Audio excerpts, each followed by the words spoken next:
So, అలాగే West Indies ఇప్పటివరకు అదే పిచ్ పైన ఈ టోర్నమెంట్‌లో 2 మ్యాచ్‌లు ఆడింది సార్. 2 గెలిసింది గ్రూప్ స్టేజ్‌లో.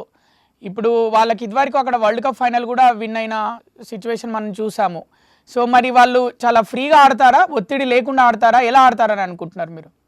వాళ్ళకి ఆ గ్రౌండ్‌తో ఫెమిలియారిటీ ఉంది. ఈ వరల్డ్ కప్‌లో ఆడిన 2 మ్యాచ్‌లు ఆడారని మీరు చెప్పినట్టుగా. చిన్న టీమ్స్ మీద గెలిచారు. 2016లో వరల్డ్ కప్ ఫైనల్ కూడా అక్కడ గెలిచారు ఇంగ్లాండ్ పైన. I do agree. వాళ్ళకి ఆ పాజిటివ్ వైబ్స్ ఉంటాయి. కానీ మనకు కూడా ఈడెన్ గార్డెన్స్ ఏం కొత్త కాదు కదా! ఇప్పుడు ఫర్ సంబడీ లైక్ వరుణ్ చక్రవర్తి అది హోమ్ గ్రౌండ్ లాంటిది. అది కోల్కతా నైట్ రైడర్స్‌కి ఆడతాడు. సో, మనకి ఆ గ్రౌండ్ కొత్త ఏం కాదు.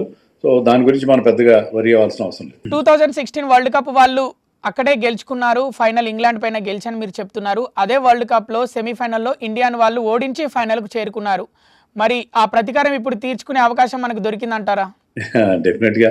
అంటే ప్రతీకారం వాటన్నిటికంటే కూడా ముఖ్యంగా because this is a knockout match. ఈ మ్యాచ్ గెలవాల్సిన అలాంటి ఎమోషన్స్ అవసరం లేదు మనకి. Just we have to win this match. Match గెలవాలి. మన మన progress in the world cup అది చాలా ముఖ్యం కాబట్టి. ఎందుకంటే ఇండియా ఫేవరెట్‌గా బరిలోకి దిగింది. చిన్న ఇబ్బంది ఎదురైంది సౌత్ ఆఫ్రికాతో ఒక అవమానకరమైన ఓటమి విత్ ఎ హ్యూజ్ డిఫీట్. ఒక పెద్ద మార్జిన్‌తో ఓడిపోయాం. సో, అవన్నీ మర్చిపోవాలంటే మీరు ఈ మ్యాచ్ గెలవాలి. ఇక్కడి నుంచి అన్ని నాకౌట్ మ్యాచెసే మీకు. ఈ మ్యాచ్ నాకౌట్, తర్వాత సెమీఫైనల్ నాకౌట్, ఫైనల్‌కి వెళ్తే ఫైనల్ కూడా నాకౌట్.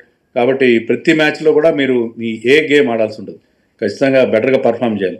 ఈ ఎమోషన్స్ అవసరం లేదు. మనం వాళ్ళ మీద ప్రతీకారం తీర్చుకోవాలా లేకపోతే మరొకటి అనే అవసరం లేదని అనుకుంటున్నాను.